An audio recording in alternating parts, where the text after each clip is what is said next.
Bismillahirrahmanirrahim. Assalamualaikum warahmatullahi wabarakatuh. Terima kasih saudara-saudaraku semuanya yang tetap setia di channel ini. Kemarin alhamdulillah, terima kasih secara khusus untuk follower kita, yaitu yang terhormat Bapak dosen bahasa Yunani ya, Master Teologi, atas koreksinya ketika aku mengatakan bahwa huruf Yunani itu tidak ada besar kecil, jadi semua sama ya. Itu ada sebuah kesalahan dan terima kasih sudah dikoreksi oleh Pak dosen. Jadi begitu ya, bersikap ilmiah itu begitu. Kalau memang salah ya yang aku salah, kalau memang benar ya yang aku benar gitu. Jadi karena dalam paradigma ilmiah itu tidak boleh ada kebohongan, tidak boleh gitu. Ya harus kita jujur. Karena kebenaran itu harus diperoleh dengan sebuah kejujuran gitu. Terima kasih Pak, saya salah kemarin ya, sudah dikoreksi gitu. Sebentar minum dulu.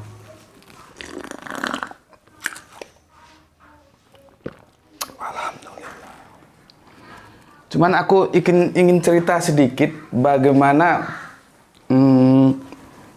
landscape atau begini, atau yang melatar belakangi bisa terjadinya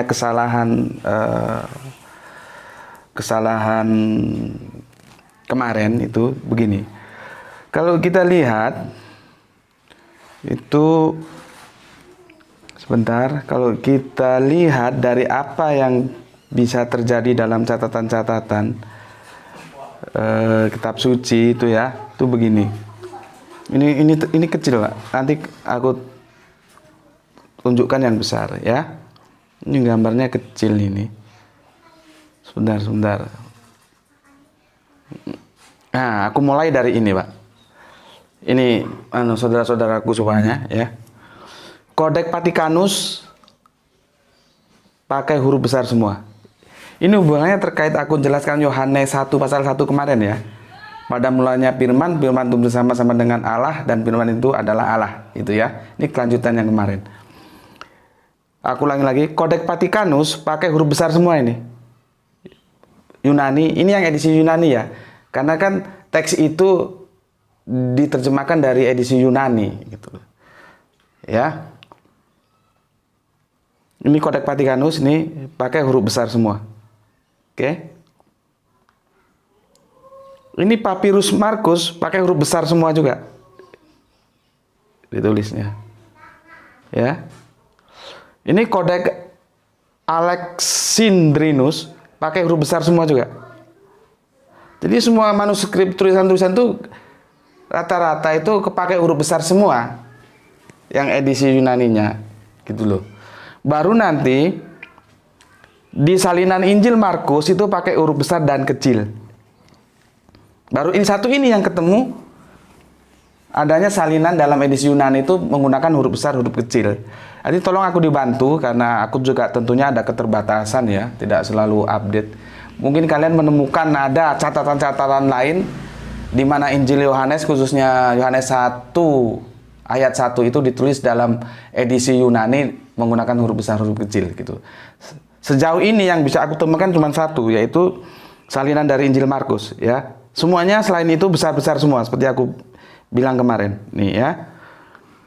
Berikutnya ini papirus ada 75 halaman yang memuat akhir Injil Lukas pada 24 51-53 yang dilanjutkan dengan permulaan Injil Yohanes pasal 1 sampai 16 ini juga pakai huruf besar semua ini. Nih. Saya yang terlalu kecil nanti aku lihatkan di situ biar lebih huruf besar semua. Ya. Ini juga Ini agak kacau ini, agak remang-remang ya. Kodeks Besae, teks dari Yohanes 1 sampai 6, 16, 1 sampai 16, tahun 400 Masehi, berarti lebih muda dari papirus ya. Papirus 75. Pakai huruf besar semua. Pakai huruf besar semua. Gitu. Jadi nah ini salinan surat Yohanes dari Ostromir Gospel yang ditulis lagi oleh gereja Slaponik, pakai huruf besar semua juga, nggak ada pakai huruf kecil. Jadi itu yang melatar belakangi kenapa sampai aku salah menjelaskan kemarin, ya itulah karena selama ini yang aku peroleh itu huruf besar gitu, sehingga ditarik sebuah kesimpulan bahwa Yunani itu semua huruf besar seperti halnya huruf-huruf Semitik, Ibraniun dan Arabiun gitu. Ya kerja ilmiah itu begitu. Kalau data salah, kesimpulan salah. Seperti ini, data salah karena ternyata aku kurang banyak data. Jadi semakin banyak data itu semakin holistik ya aku bilang. Makanya aku berkali-kali kalau baca itu aku usahakan tuh lengkap supaya kita bisa menemukan kesimpulan yang tepat gitu. Ya alhamdulillah ada di antara follower kita ini ada master pakarnya bahasa Yunani, sehingga beliau dengan apa ya, dengan ketulusannya bisa membenarkan kesalahan yang aku lakukan gitu. Jadi di situ.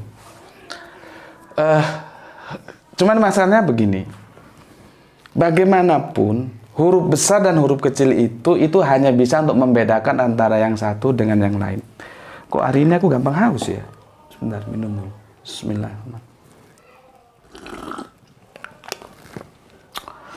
Bisa membedakan antara Allah yang di sana dengan Allah yang di sini. Kan ada tiga frase. Frase pertama itu tidak ada Allah, frase kedua ada Allah, frase ketiga juga ada Allah. Pada mulanya firman itu bersama-sama dengan Allah, dan firman itu adalah Allah.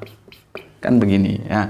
Sebetulnya huruf besar huruf kecil itu hanya untuk membedakan antara Allah yang ini tidak sama dengan Allah yang ini gitu. Seperti contoh begini, aku ambil dulu dari mohon dimaklumi ya, jangan sampai disalahpahami.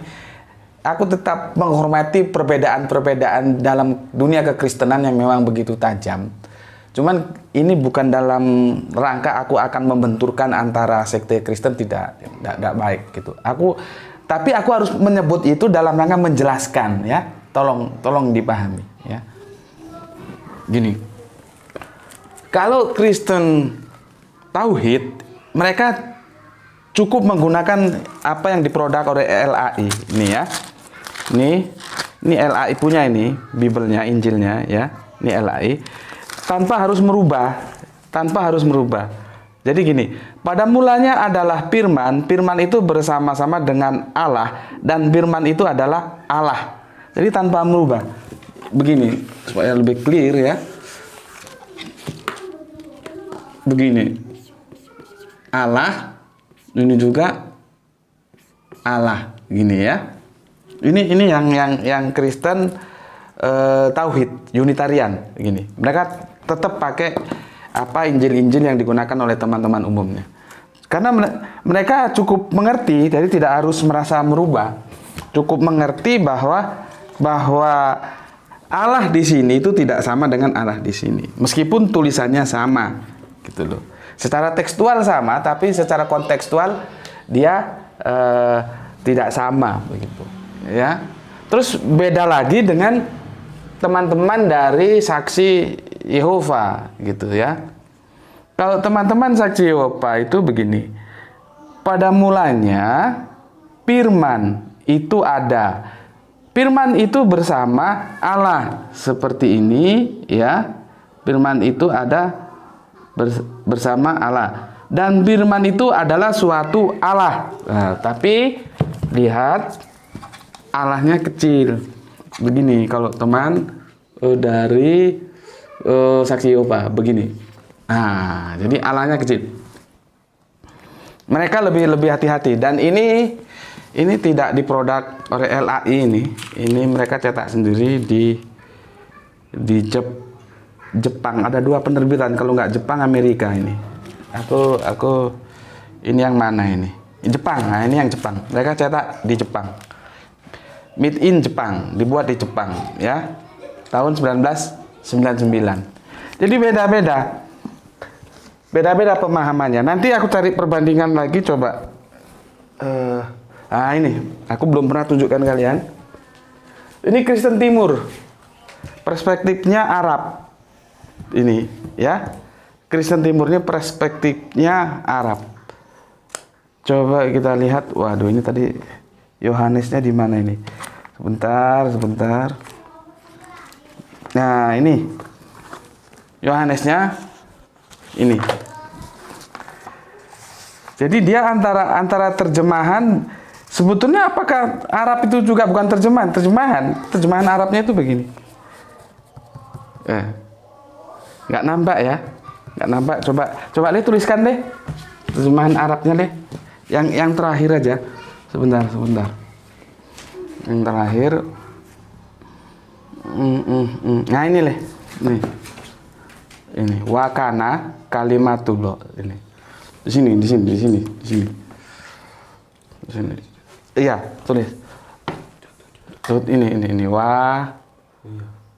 wakana. Ini pakai ini.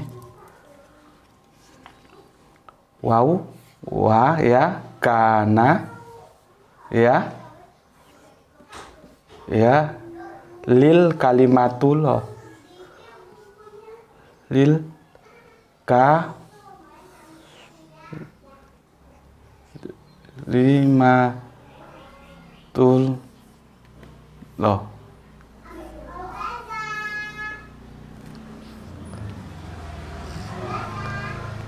Oke. Nah, jadi begini. Udah. Aku hapus di sini ya. Oke. Wa kana kalimatullah. Begini dia. Ya. Wa kana kalimatullah. Jadi terjemahannya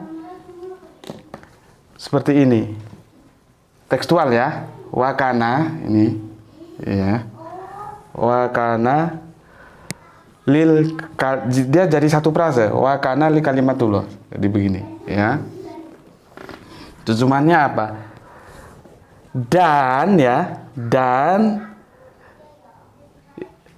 Dan kalimat itu pada Allah, itulah kalimatullah. Jadi di sini menjadi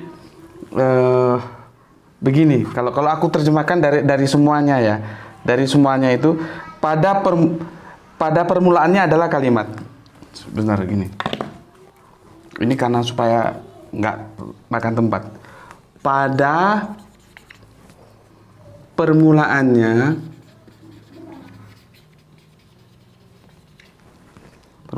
adalah kalimat. Ini ya. Dan kalimat itu pada Allah. Dan kalimat itu pada Allah. Ya, yang ketiga, itulah kalimatullah. Itulah kalimat Allah gitu maksudnya. Kalau ini di situ ini kalimatullah ditulisnya. Kalau di sini itulah kalimatullah. Itulah kalimatullah. Kalimatnya Allah. Tuh. Gak sama sudah. Ya, yang penting kita bidik yang ini. Sebentar, yang ini. Jadinya itulah kalimatullah. Kalimatnya Allah, bukan itulah Allah. Karena begini. Wah, karena kalimatullah. Jadi bukan kalimat itu adalah Allah. Supaya nggak bingung kalian, ini kalimatnya ini pada mulanya adalah kalimat. Ini aku ganti firman aja lah ya. Aku ganti firman ya gini. Karena di teksnya itu kalimat gitu loh. Pada mulanya adalah firman ya. Dan firman itu ada pada Allah. Ya. Ya. Itulah firman-Nya Allah.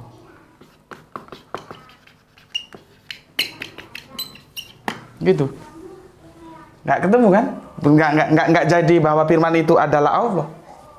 Jadi itulah firman Allah. Dan secara logika ini lebih mengena terjemahan ini, gitu loh. Jadi pada mulanya adalah firman, dan firman itu ada pada Allah. Itulah firman-Nya Allah. Ya. Jadi ini lebih mengena. Tapi seperti yang aku bilang tadi, kalaupun karena terjemahan itu tidak bisa pas seperti original teksnya, tidak bisa. Bahasa satu ke bahasa yang lain ketika diterjemahkan itu pasti terjadi penyimpangan gitu. Itulah keunggulannya apabila sebuah kitab suci ada dalam edisi bahasa originalnya. Jadi sebetulnya masalah huruf besar dan huruf kecil itu esensinya hanya dia bisa untuk membedakan antara yang satu dan yang lain, ya. Ketika Allah yang huruf besar dan Allah yang huruf kecil, ada gitu aja. Tapi konteksnya huruf besar dan huruf kecil itu tidak bisa merubah. Kita fokus saja. Kita tidak bisa merubah Yesus yang insani menjadi Allah yang ilahi, tidak bisa. Atau dibaliknya, aku balik, tidak bisa adanya huruf besar dan huruf kecil itu merubah Allah yang ilahi menjadi Yesus yang insani. Tidak bisa. Karena logikanya juga tidak masuk. Ya kecuali dogma itu. Dan aku sudah tunjukkan terjemahan ini. Ini kalau di Timur Tengah, di daerah-daerah sana Injilnya seperti ini. Beda lagi gitu loh. Nah ini ya. Ini terjemahan Arab, ini terjemahan Indonesia. Jangan bilang ini original. Tidak. Orang Kanjeng Nabi Isa itu bahasanya Ibraniun kok. Mirip, tapi dialeknya beda. Kita Arabiun Ahad, Ibraniun Ehad, Arabiun Salam, Ibraniun Shalom. Ya. Beda. Dialeknya itu sudah beda karena tahun itu tadi. Jadi, esensinya sebetulnya perdebatan kita itu tidak kalau kita mau benar-benar mencari kebenaran ya. Perdebatan kita itu tidak di bahasa anunya juga sebetulnya. Kan aku sudah bilang kemarin, tidak di bahasa Yunaninya. Kan aneh, kalau nabinya orang Padang, kitab sucinya bahasa Madura, lalu kita berdebat di bahasa Maduranya, ya nggak kena kan? Nggak kena kan? Gitu loh. Jadi nggak bisa, bagaimanapun, aku tetap pada sebuah prinsip bahwa Septuaginta dan Vulgata itu bukan kitab suci yang original karena itu sudah terjemahan begitu. Ya, jadi judul kita hari ini huruf besar dan huruf kecil ya. Ini sudah aku hapus ya. Beda kan? Jelas kan? Huruf besar dan huruf kecil ya. Huruf itu apa? F ya. Besar, huruf kecil itu ya tidak bisa merubah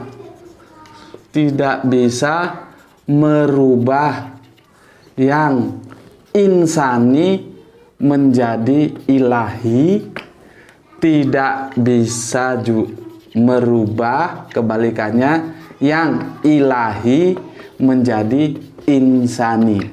Nih judul kita ya, judul kita hari ini. Jadi seharusnya memang perdebatan kita di original linguistik yang dipakai. Seperti tadi, kalau kita terjebak di Yunaninya, yaitu edisi terjemahan, juga tetap terjemahan itu. Kalau misalkan dikatakan, oh tidak apa, ini original teksnya ya ini, tidak ada Yohanes 1 pasal 1 itu dalam edisi Ibraniunnya atau Aramaiknya nggak ada gitu. Kalau kalian bilang begitu, itu justru lebih meyakinkan itu bukan firman. Seperti tadi kan ya aneh, nabinya orang Padang, firmannya bahasa Madura, gimana gitu. Ya, itu penjelasan dari aku. Jadi kembali ya, huruf besar dan huruf kecil itu tidak bisa merubah yang insani menjadi ilahi, tidak bisa merubah yang ilahi menjadi insani. Itu penjelasan dari aku. Maaf kata kalau ada salah-salah lagi. Terima kasih kepada teman-teman yang setia dan selalu memberi koreksi dalam kajian-kajian ini. Oke, Assalamualaikum warahmatullahi wabarakatuh.